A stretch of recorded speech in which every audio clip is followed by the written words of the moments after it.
Your end of year review will be the difference between getting a raise or getting overlooked. Now, in some instances, it can be career defining. So, in this video, I'm going to walk you through an end of year performance review template that I've built, refined, and used with great success in my own career. This will enable you to showcase your impact clearly and confidently.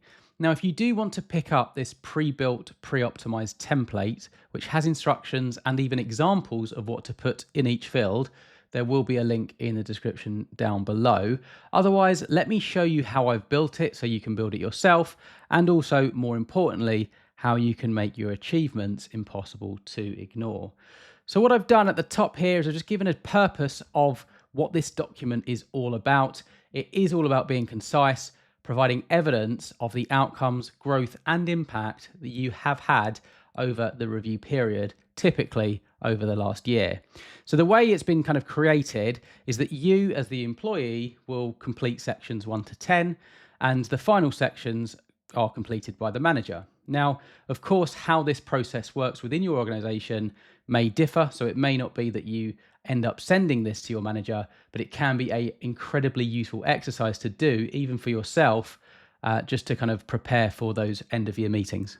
So the first thing we've got here, and this is mostly important if you are sending it on, is a profile. So what you're essentially doing here is explaining who you are so that your manager knows exactly who they are referring to. Now, that may seem a little bit over the top for some of you watching, but if you're in a large team, this information is important. They will be looking at lots of different templates. So put your name, your ID if applicable, your role, who the reviewer is as your manager, and the period as well that you're looking to sum up, if that makes sense. So here is just an example of me entering some of the fields based on how you can kind of get that information in, and that's what I've done throughout this template. Next, we look at the role and scope. So this is the context for the year. So what you want to do in this section or in this table is summarize your core responsibilities and any changes that have happened during this year. So it could be the scope of the project you're working on. It could be the scope of your actual role. Discuss any major programs, any extended leave you've had, anything, that's important to document. So put your primary responsibilities in here, any changes, and then put some key stakeholders, both internal and external, here. Now, just to touch on this, the way I've kind of created these, if you are creating this yourself, is I've just built these as tables. So insert table, and then I've done essentially a two, let me put it in a new section here just to show you. But I've done a insert table. I did a 2 by, in this instance, a 2 by 5. And then I've just kind of made the header gray, and I've just bolded this. So a little bit of formatting as well. So that's if you obviously want to build this out yourself. And I've done that pretty much for everything here. It's all built on tables. So this is an example of my primary responsibilities, about how I led a portfolio of global client implementation projects. Some of the changes, we expanded my remit to include a new region, so the APAC region. The key stakeholders include enterprise clients, banks, insurers, product, compliance, sales, finance, etc. So that's just an example of it here. The next section is key achievements and business impact. Now, keep this up to 5. You don't want to go too overboard here. You want to really draw on your key achievements, and I'd strongly recommend putting your biggest achievements first and kind of going downwards in terms of priority.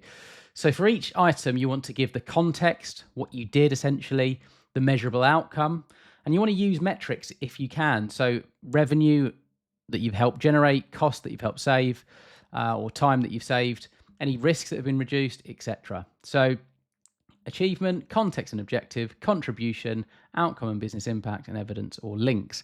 Now here's an example of me populating it. So I accelerated the onboarding process in APAC.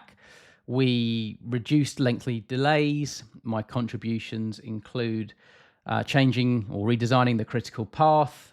We did lots of different things, but this is just as an example that you can see of how this should kind of be implemented. Next, we have objectives and results. So this is almost looking back at our previous year. So what you kind of want to do is build up a collection of these documents over years so you can clearly show your progress and what you're doing year on year. Now, if you don't have this template already, which likely you don't, or something like this, just look at anything you've done or any objectives you entered maybe into an intranet site, anywhere where your objectives were stored, and you're using that to then kind of populate this document. So your previous objective, your previous targets, the results that you got last year, maybe the variance to this year, the status, notes, and evidence. So as an example, we wanted to reduce program slippage across global rollouts. So the target was under 5, well, equal to or under 5%. The result was 3.2% variance. The variance ended up being 1.8, obviously 5 minus 3.2. We achieved it, and just you can provide some additional notes as well. Next, you want to look at your competencies and your behaviors, because there's far more to just what you've implemented. It's also how you're approaching the organization, your work, etc., which you want to get across. So here it's kind of like a rating system. So what you want to do is rate between 1 and 5 and provide an example. Reserve your anything that you give a 4 to 5, kind of think about the evidence-backed sustained performance. That's what you kind of want to do for those ratings. So as an example, these are the different competencies.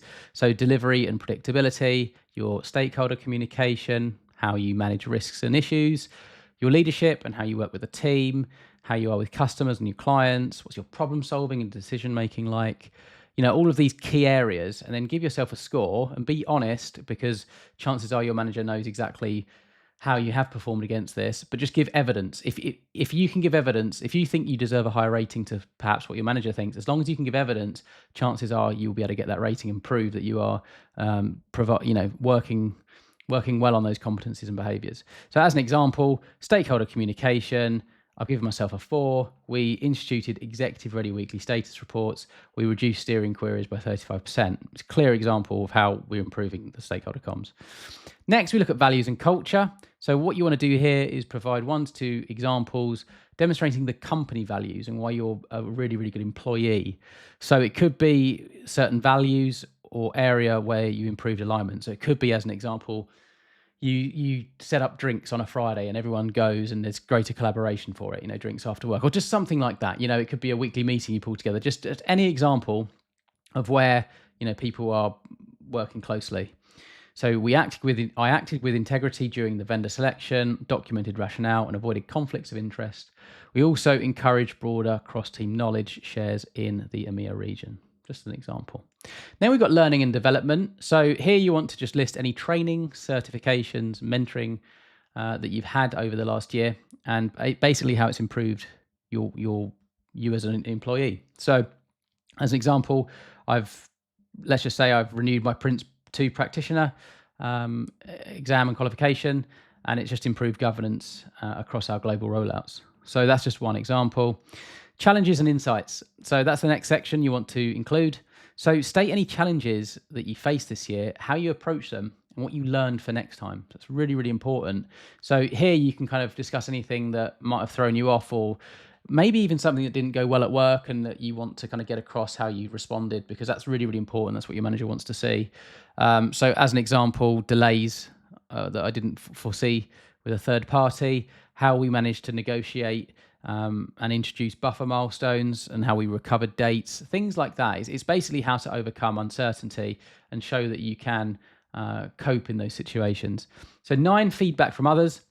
So this is, if you can get this will be any other stakeholder in your department.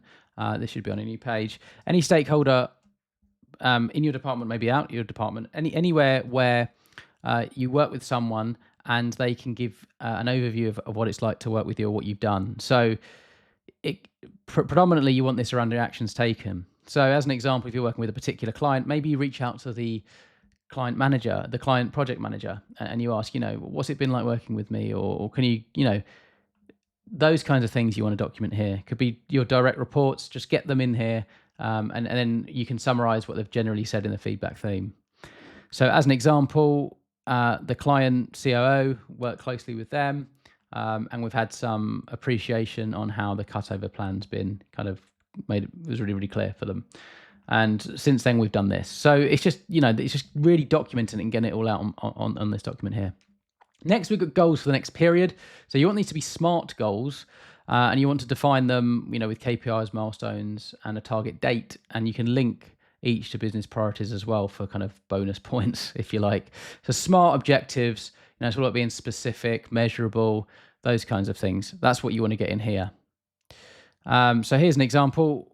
of what kind of I did over the last year. We standardized the client onboarding globally, the playbook. And then you can just see all the different elements. Why did we do it? What did we do? What resources did we kind of use? And what was the target date?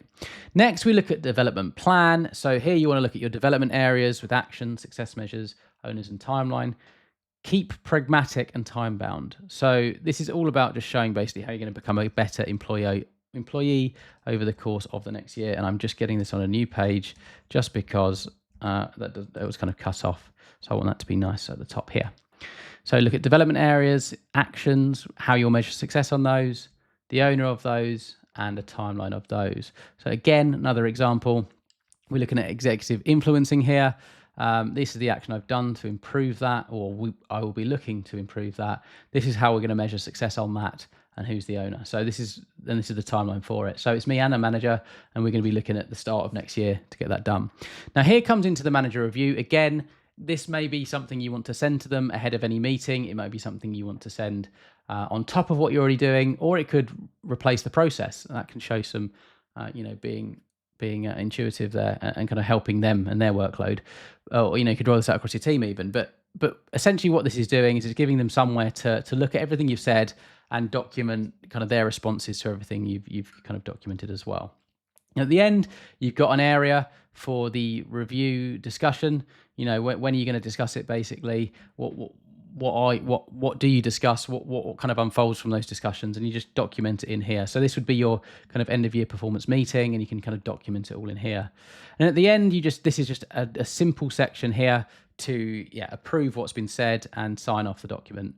You've got who the reviewer was, when did they kind of look at it. Are they happy with what's been put? And you kind of sign off there. So that is the end of year performance review template. I hope this video was useful. If you do want to pick it up, this template, as I say, link in the description down below. Otherwise, best of luck with your end of year performance review, and I hope you have an excellent day.